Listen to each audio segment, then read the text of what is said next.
साथियों नमस्कार। साथियों, अभी कुछ दिन पहले मोदी जी ने एक इंटरव्यू किया था। उस इंटरव्यू में ये बोला था कि अगर हमारे देश की तरफ कोई आंख उठा करके भी देखेगा तो हम उसे उसके घर में जा करके मारेंगे। ये बात राजनाथ सिंह ने भी कही थी और इन दोनों ने एक रैली में भी इस चीज़ का जिक्र किया था। इस बात को लेकर के यूएस ने, जो दुनिया का सबसे बड़ा दोगला है, इसने एक प्रतिक्रिया दी है और इसका कहना यह है कि हम भारत और पाकिस्तान से कहेंगे कि एक दूसरे के साथ तनाव ज़्यादा ना रखें, बातचीत से मामले को सुलझाएं, ज़्यादा गर्मा गर्मी ना करें। हम भारत से कहते हैं कि इतना ज़्यादा एग्रेशन न दिखाए, ये अच्छी चीज़ नहीं है।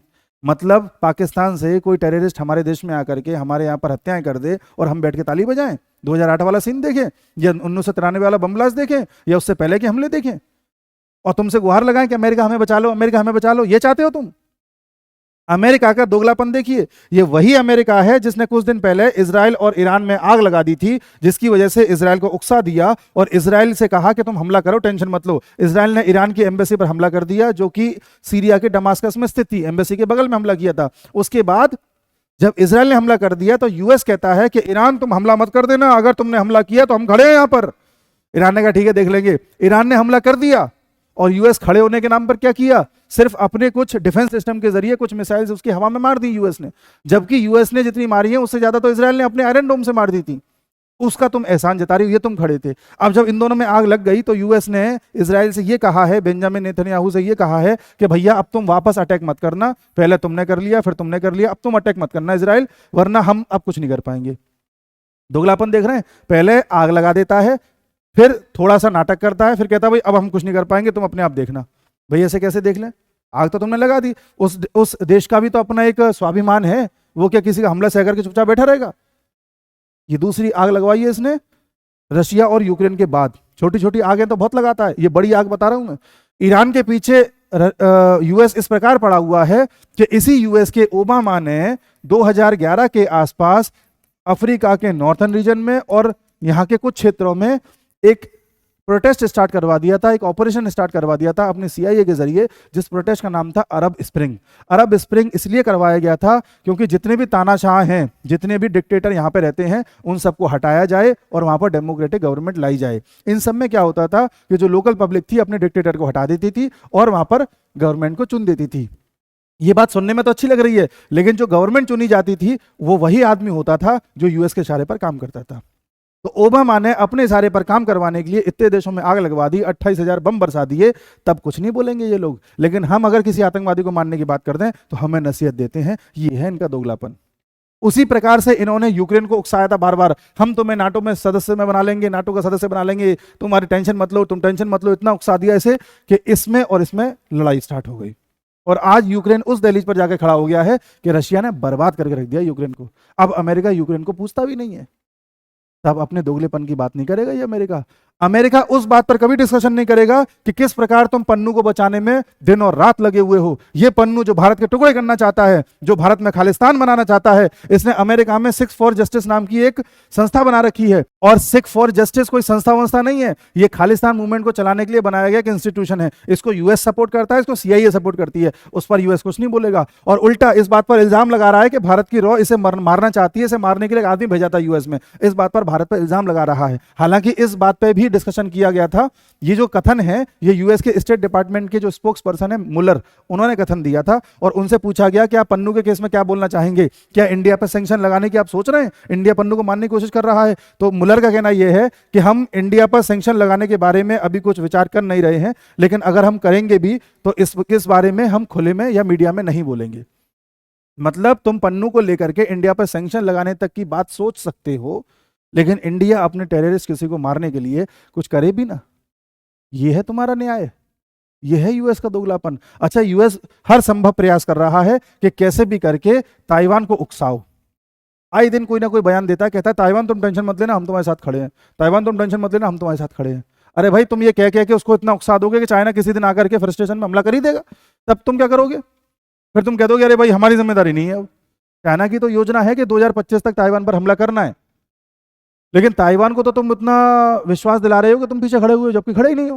तुम दोगले हो, तुमने हर जगह आग लगाई, पीछे हट गए, और फिर जब आग ज्यादा लग जाती है तब ये कहते हो कि भाई देखो मैं सपोर्ट के तौर पे ये कर सकता हूँ कि अपने हथियार दे सकता हूँ, हथियार खरीद ले, और तुम हथियार बेचते हो। वास्तव में तुमने ये आग लगाई ही इसलिए थी तुम अपने हथियार बेच सको, लड़ने तो तुम डायरेक्ट कभी आओगे नहीं। क्योंकि तुम दोगले हो। तुमने यहाँ इतने लोगों की हत्याएं करवाई, तुमने यहाँ एक लड़ाई छिड़वा दी, पहले से एक लड़ाई यहाँ चल रही है, अगली लड़ाई तुम छेड़ना चाहते हो, और तुम हमको नसीहत दे रहे हो कि हम आतंकवादी को भी ना मारे जो हमको मार के जाता है। अच्छा, ये क्यों दे रहा है? इसलिए दे रहा है क्योंकि यूएस का ही एक पालतू पपेट है, मैं शब्द यूज करना नहीं चाहता, उसका नाम है पाकिस्तान। यूएस इसे तब से पाल रहा है जब से ये बना है। आप 65 की लड़ाई देख लो, 71 की लड़ाई देख लो, 99 की लड़ाई देख लो, तीनों लड़ाइयों में यूएस ने पाकिस्तान को ही सपोर्ट किया है, उस पर कुछ नहीं बोलेगा।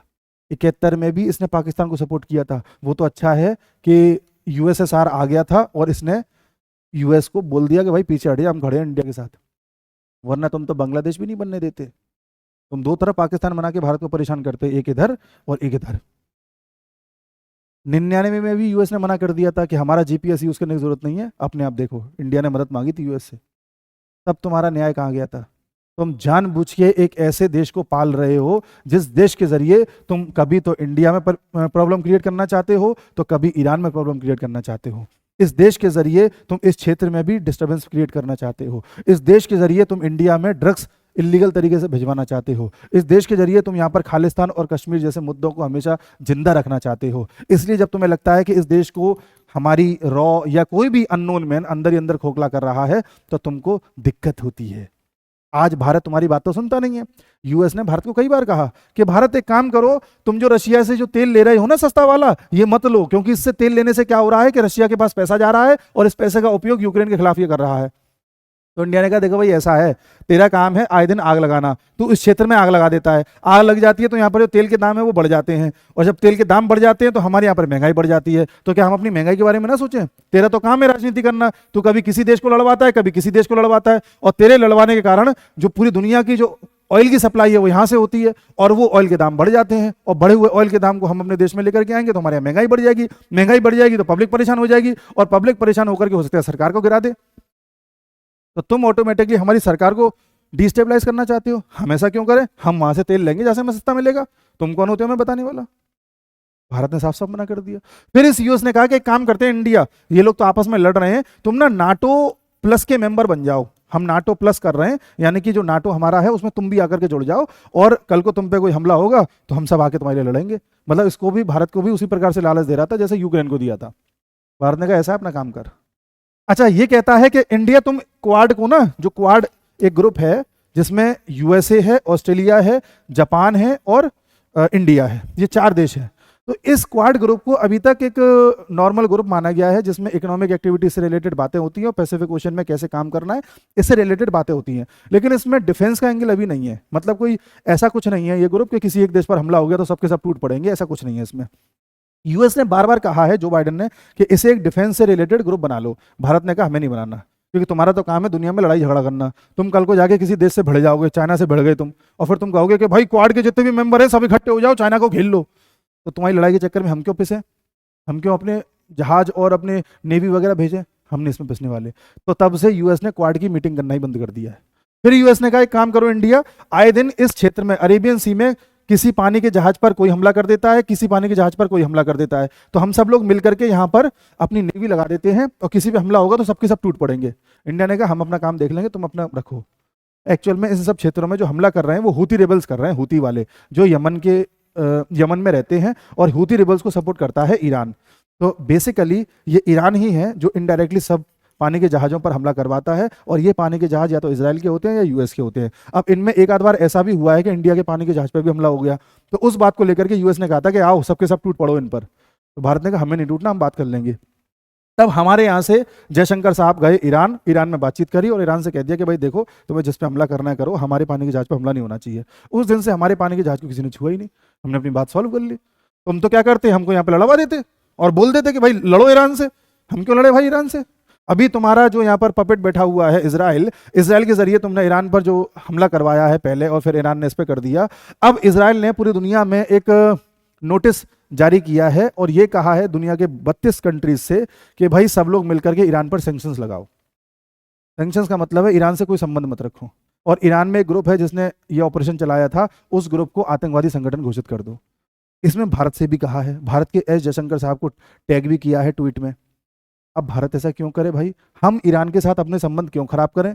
ईरान के साथ तुम्हारे संबंध खराब हैं, वो इसलिए खराब हैं क्योंकि ईरान तुम्हारी शर्तों को मानने के लिए तैयार नहीं है, और तुम्हारी शर्तें ये हैं कि हम न्यूक्लियर वेपन ना बनाएं या न्यूक्लियर टेस्ट ना करें, और दूसरी शर्त तुम्हारी ये है कि यहाँ पर जो भी गैस निकलती है, गैस का बहुत बड़ा रिजर्व है ईरान, उस गैस का एक भाग इनको बेचा जाए। क्यों बेचे? नहीं बेच रहे, इसीलिए इस बात की दुश्मनी लेके बैठा हुआ है और ईरान को हर तरफ से घेरने का प्रयास कर रहा है। इस क्षेत्र में जो इजराइल है वो तो न्यूक्लियर पावर है, उससे इसे कोई दिक्कत नहीं है, लेकिन ईरान ने न्यूक्लियर वेपन टेस्ट करने की बात करी थी, उस दिन से ईरान पर सैंक्शंस लगा रखे हैं।